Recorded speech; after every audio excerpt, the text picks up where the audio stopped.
Daniel hidup pada masa pembuangan bangsa Israel dari kerajaan Yehuda ke Babilonia. Pada tahun yang ketiga pemerintahan Yoyakim, Raja Yehuda, datanglah Nebukadnezar Raja Babel ke Yerusalem, lalu mengepung kota itu.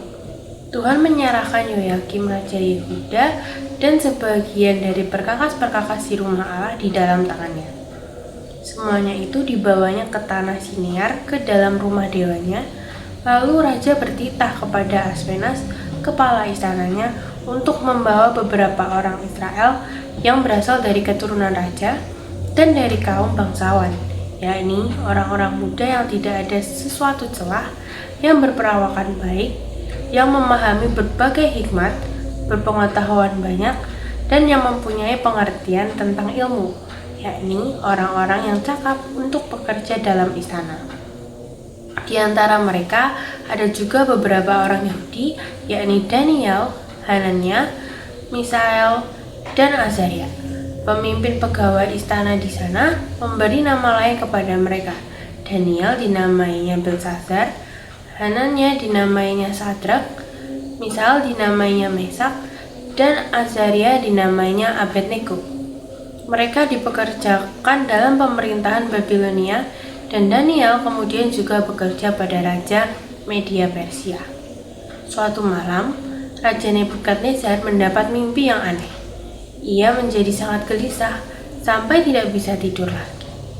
Ia memanggil para ahli ilmu gaib dan berkata, "Jelaskan arti mimpi saya." Mereka berkata, "Tuanku, Raja, beritahulah kami mimpimu." Tapi Nebukadnezar berkata bahwa mereka harus memberitahukan mimpinya. Jika tidak, mereka akan dibunuh. Mereka pun meminta untuk diberitahu dan nanti akan dijelaskan.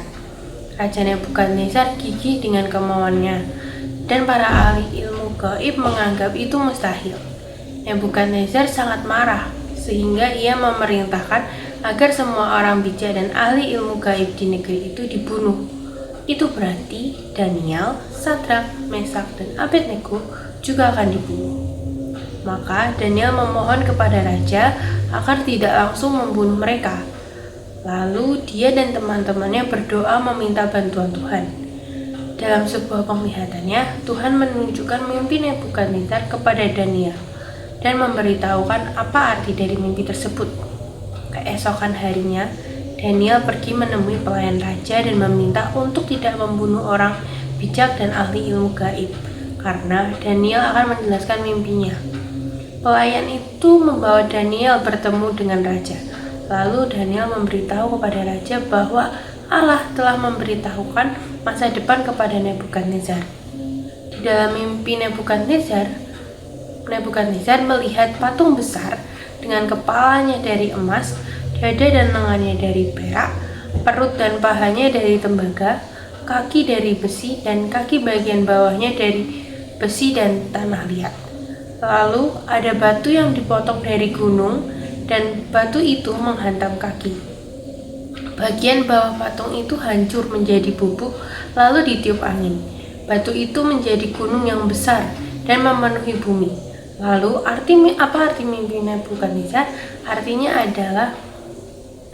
Mimpi yang disampaikan oleh Daniel adalah kepala dari emas adalah kerajaan Nebukadnezar. Perak adalah kerajaan yang akan berkuasa setelah Nebukadnezar. Lalu akan ada kerajaan yang seperti tembaga yang menguasai bumi. Kerajaan berikutnya akan kuat seperti besi. Terakhir, akan ada kerajaan yang terbagi menjadi bagian yang kuat seperti besi dan ada bagian yang lemah seperti tanah liat. Batu yang menjadi gunung adalah kerajaan Allah. Itu akan menghancurkan semua kerajaan dan akan bertahan selamanya.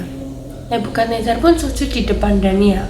Dia berkata, "Allahmu yang memberitahu kamu tentang mimpi ini? Tidak ada Allah lain yang seperti dia."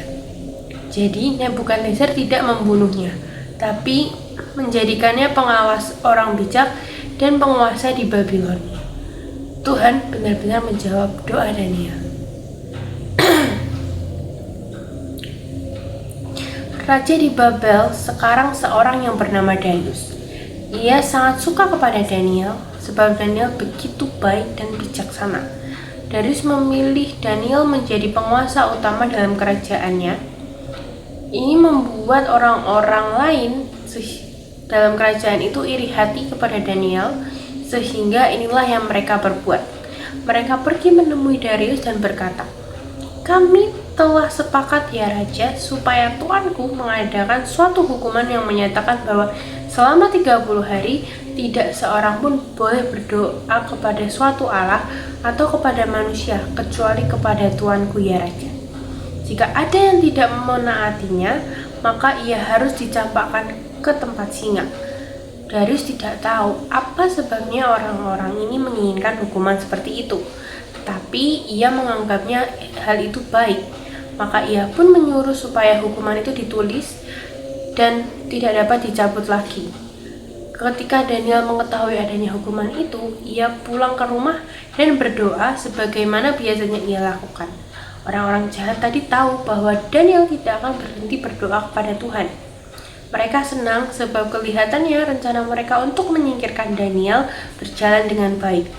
Ketika Raja Darius mengetahui mengapa orang-orang ini ingin mengadakan hukuman itu, ia sangat menyesal, tetapi ia sudah tidak dapat lagi mencabut hukuman itu.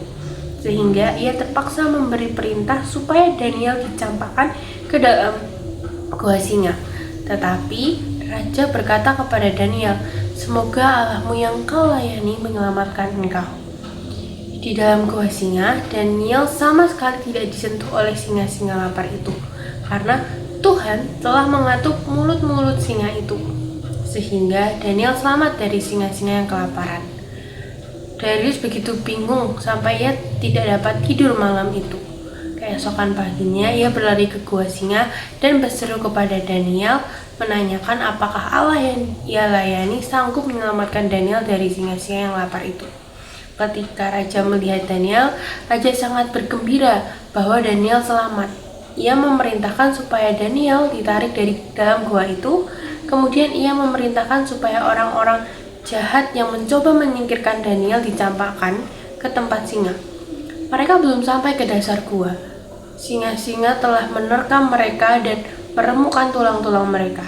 Maka Raja Darius pun menulis kepada semua orang bahwa semua orang yang ada di situ harus menghormati Allah Daniel. Ia melakukan mujizat-mujizat yang besar. Ia telah menyelamatkan Daniel dari singa.